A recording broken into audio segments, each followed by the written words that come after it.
beaucoup d'années obligatoires, beaucoup d'années sur lequel je connais bien mon Dieu, je comprends bien les écritures, je comprends bien le message, je suis vraiment satisfait.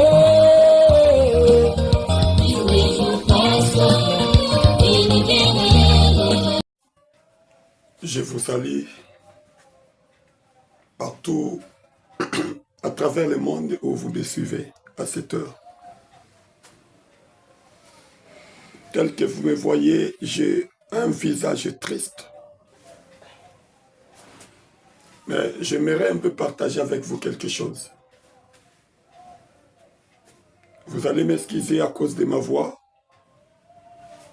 parce que j'ai durement travaillé en ces derniers temps. J'ai un peu perdu la voix. Mais parce qu'il y a une urgence qui s'impose, je suis obligé de me lever et pouvoir parler en tant qu'un ancien de l'Assemblée de Guémena. Je parle maintenant au nom de tous les ressortissants d'ici d'Ubangi, précisément de la ville de Guémena.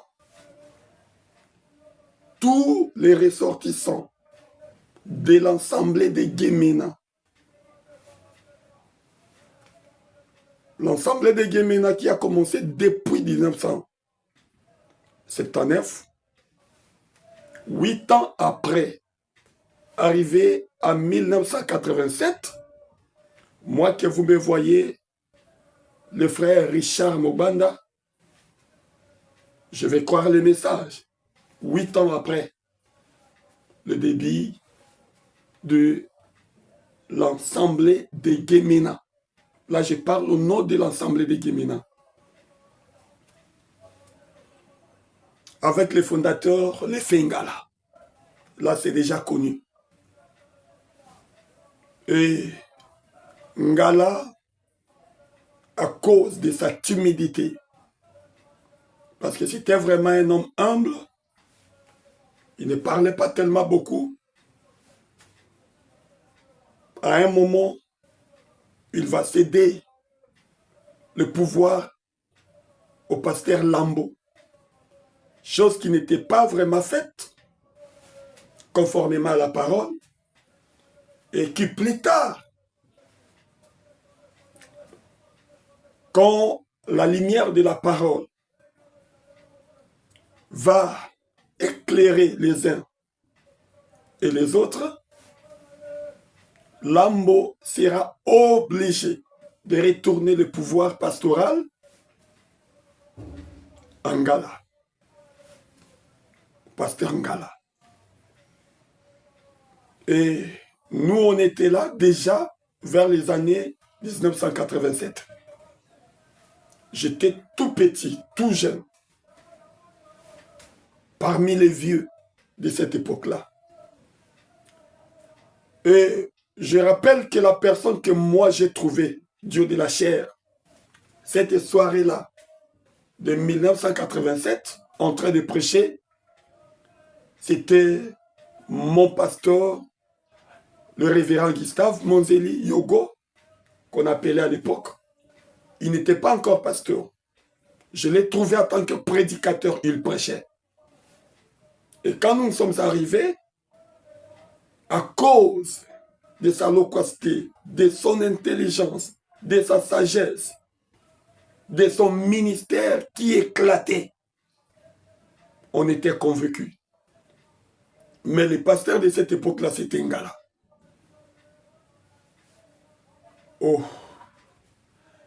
Et Ngala, le pasteur Ngala, le fait Ngala, encore une fois à cause de sa timidité, parce qu'il n'avait pas, je dirais, je rappelle qu'à cette époque-là, la connaissance de la parole que nous avons aujourd'hui n'était pas pareille. Et je peux dire que Ngala n'avait pas suffisamment la connaissance de la parole. C'est ce qui a fait que, à cause des tumultes, il n'avait pas vraiment supporté de pression. Ngala démissionna. Il va démissionner de sa fonction. C'est alors que, par la voie de l'élection,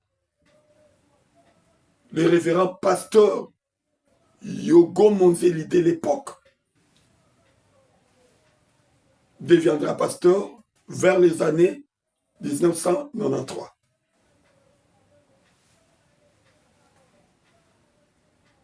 Et nous, on était là toujours.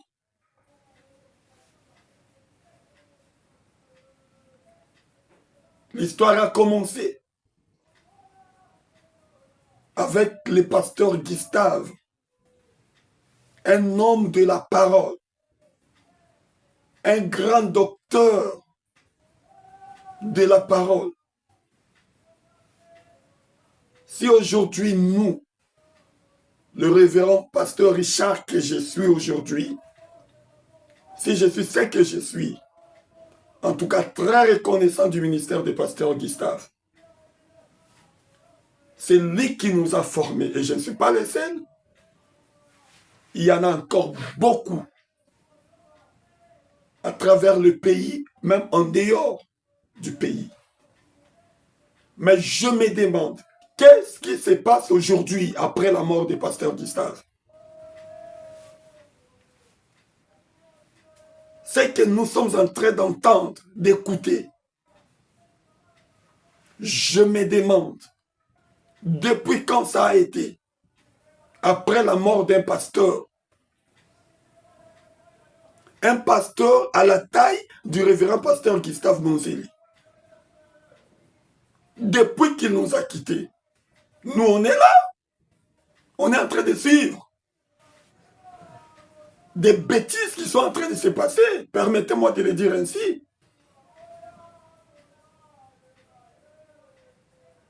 Nous avons vu comment d'autres pasteurs sont morts, même des pasteurs qui sont morts à l'époque où le révérend pasteur Monzeli était mort. Après, il y a déjà de l'ordre. Après, ils ont déjà établi des pasteurs. Mais pourquoi à Guémena, les choses ne marchent pas? Qui est à la tête de ces désordres-là? J'ai reçu à plusieurs fois des visions. Dieu est en train de me parler. Une fois, j'ai vu le pasteur Gustave Monzeli en train de pleurer. Et quand je me suis approché de lui, il m'a fait deux, il commençait à partir. Il s'est dirigé vers sa famille.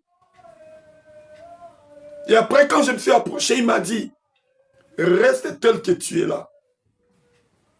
Contente-toi de ton ministère et va de l'avant. C'est ce qu'il m'avait dit dans la vision. Une fois, je me partageais cet audio quand les choses n'allaient pas toujours à Guémena. C'est comme si après la disparition du pasteur Gustave Monzeli, il n'a pas laissé de prédicateur.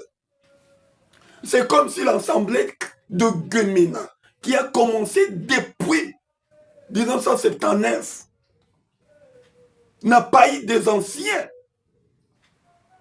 pour gérer la situation.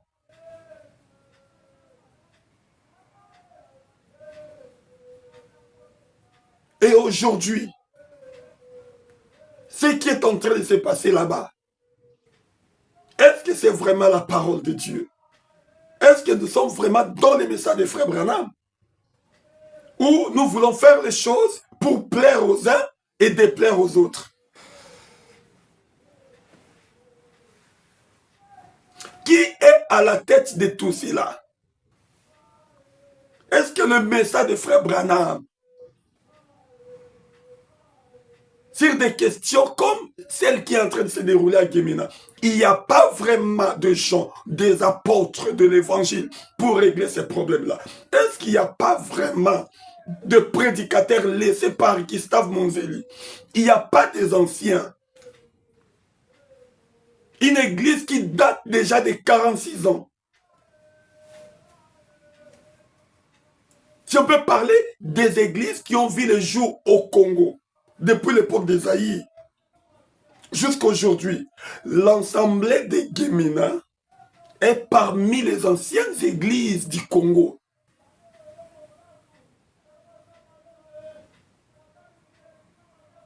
C'est parce que à un certain moment, on ne voulait pas étendre notre champ d'émission, raison pour laquelle nous sommes reculés.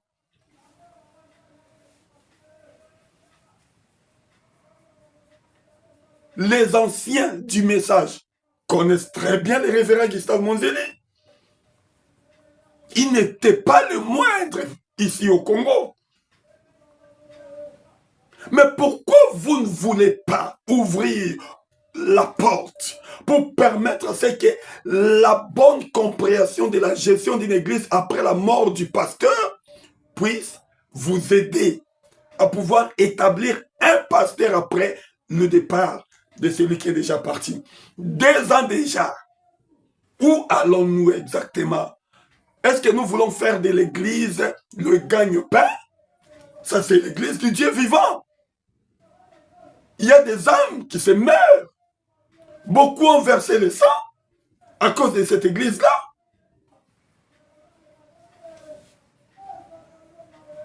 Mais on va aller avec ça jusqu'où?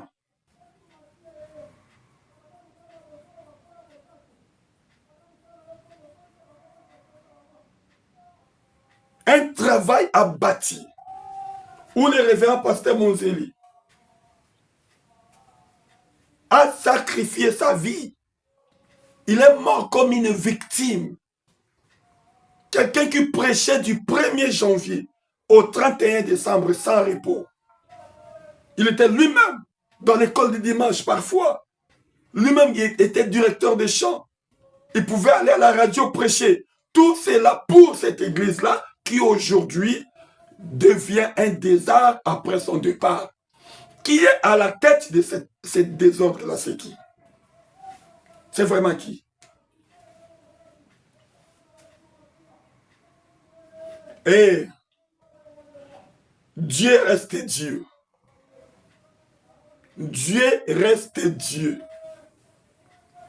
Nous pouvons tout faire, mais Dieu reste Dieu. L'église du Dieu vivant est censée être conduite par la parole. Frère Branham dit dans Les Rois rejetés, ça n'a jamais été l'intention de Dieu pour que son peuple soit géré par un homme. Le peuple de Dieu, la parole de Dieu, les enfants de Dieu ont toujours été gérés par Dieu lui-même, par sa parole. Nous avons l'ordre de l'Église, nous avons les messages de Frère Branham, nous avons la Bible. Gérons cette Église-là avec la parole de Dieu. Laissons des partis pris. Cette Église-là ne pourra jamais devenir le gagne-pain de quelqu'un. C'est une communauté pour la prédication de l'Évangile et sauver les âmes perdues. Nous nous préparons pour le ciel. Nous ne nous préparons pas pour construire des immeubles. Non. Nous ne nous préparons pas pour construire des écoles. Non. Le but de l'Évangile, c'est le salut des âmes.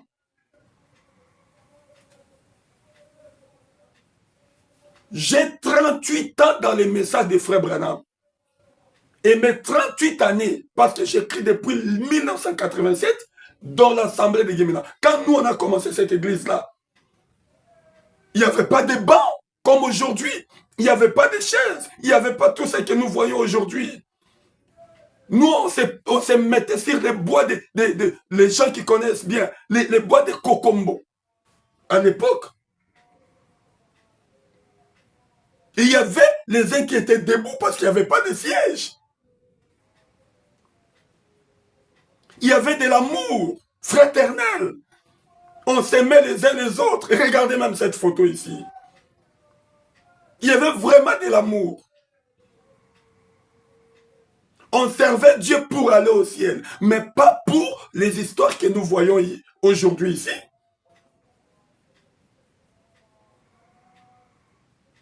Il n'y avait pas de plus grand parmi nous. Nous étions des frères et sœurs. On faisait des kilomètres à pied simplement pour aller prêcher la parole de Dieu. On ne se disputait pas à cause de l'église. La seule compréhension que nous avions, c'était quoi? Nous nous préparons pour aller au ciel. Et l'enlèvement, c'est à bientôt. Mais regardez ce que nous sommes devenus aujourd'hui. Parce qu'on a fait beaucoup d'argent derrière l'église du Dieu vivant. On commence à se faire des projets. C'est à cause de tous ces projets-là qu'aujourd'hui, 2 ans, presque 2 ans après la mort du pasteur Gustave Monzeli, vous êtes incapable d'établir un nouveau pasteur. Et le peuple de Dieu est en train de pleurer. Les cris d'alarme des enfants de Dieu, Dieu entend cela. Quand les enfants de Dieu étaient en Égypte, en train de pleurer, la Bible dit, leurs cris étaient montés jusqu'au ciel. Et Dieu a entendu les cris de ses enfants. Je vous dis, toi, c'est lui qui est à la tête de tous ces désordres-là. Dieu est en train d'entendre les cris de ses enfants. Et il descendra. Comme à l'époque d'Israël, en Égypte, dans l'esclavage, Dieu était descendu. Il y avait un Moïse pour libérer ces peuples-là. Et je vous dis, il y aura un Moïse qui viendra pour libérer ces peuples-là. Ces peuples dont vous pensez être naïfs, ce sont les enfants de Dieu. Cette église qui date déjà de plus de quarantaine d'années, 46 ans. Est-ce qu'un homme de 46 ans ne peut pas avoir de petits-enfants? C'est une église qui est déjà vieille. C'est une église qui a fait des enfants et des petits-enfants. Mais comment jusqu'aujourd'hui, on n'arrive pas? Pourquoi? Qu'est-ce que nous cherchons?